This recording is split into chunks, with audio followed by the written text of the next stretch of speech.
আসসালামু আলাইকুম। আজকে আবারও নতুন একটা ভিডিও নিয়ে চলে আসলাম আপনাদের মাঝে। আর আজকের ভিডিওটা হবে কিভাবে শুটকির ভর্তা বানাবেন। আমরা যারা প্রবাসে থাকি তারা এই শুটকির ভর্তা অনেক বেশি মিস করি। তো আজকে আমি বানাবো প্রিয় শুটকির ভর্তা।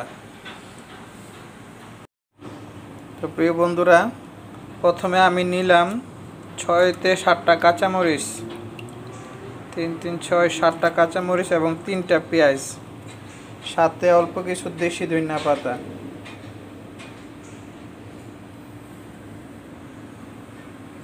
আপনারা চাইলে কম বেশি দিতে পারেন, সমস্যা নাই। তারপরে শুটকিগুলা আমি একটা কড়াইতে দিয়ে দিলাম, একটু ভালোভাবে ভেজে নিতে হবে, একটু কড়া করে ভাজতে হবে যেন চেঁচা দেওয়ার সাথে সাথে ভেঙে গুঁড়ো গুঁড়ো হয়ে যায়।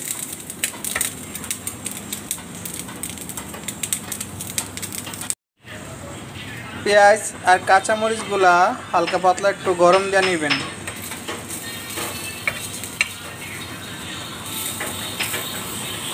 গরম দিয়ে ছেঁচলে সবচেয়ে ভালো হয়।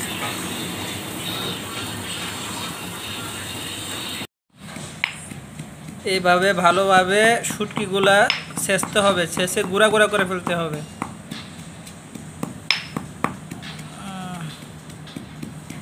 দেখি একটু কতটুকু হয়েছে গুঁড়া, এখনো ভালোভাবে হয় নাই, আরও ছেঁচতে হবে।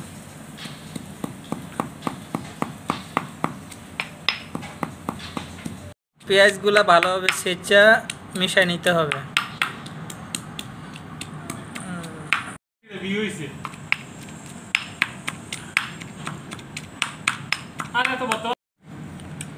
শুটকির মধ্যে লবণ থাকে, তাই পরিমাণ মতো লবণ দিবেন। বেশি লবণ দিলে আবার অনেকে খাইতে পারে না, তাই যে পরিমাণ পেঁয়াজ মরিচ দিবেন ওই পরিমাণ আন্দাজ করে লবণটা দিবেন। ফাইনালি হয়ে গেল আমাদের শুটকির ভর্তা।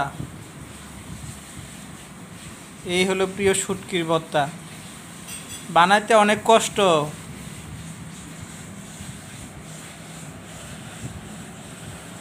ধন্যবাদ, সবাই ভালো থাকবেন।